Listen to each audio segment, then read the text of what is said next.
Hello everyone! So for today's video guys, maglalaba tayo kasi day off nga daw. Pero hindi talaga to day off kasi kapag day off wala tayong ginagawa. Pero ito, day off, no of course not, char. So ito pala ang ginagawa ko kapag day off. Naglalaba, tapos, yan binilisan ko maglaba, ang dami-dami kong labahan. Ano ba yun? May tumutulo sa CR. So, naka-fast forward pala yan. Siyempre, fast forward natin. Sino bang gustong manood niyan? Sobra naman yan. Madilim. Hindi naman kita yung mukha. So, habang naglalaba ako, naglilinis din pala yung kasama ko.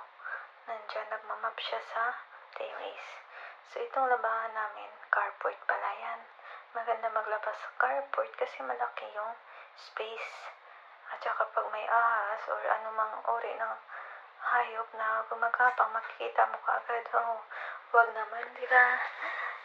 So, ayan, pinilisan ko. Tapos, matagal tayong matatapos niyan kasi marami yung labahan natin. So, chika-chika na lang muna tayo, no? So, kayo po ba, ano po yung ginagawa nyo tuwing day off nyo? Kasi ako marami talaga akong ginawa kapag day off. Naglilinis, clean sa yard, naglilinis ng house, naglalaba, ayan. So, tapos na pala tayo, magsasampay na. Tapos yung aso ko, gustong naglalaro din. So, magsasampay na tayo, ayan. Nakasampay na yung iba. Dami kong labahan. Sige girl, maglinis ka lang dyan.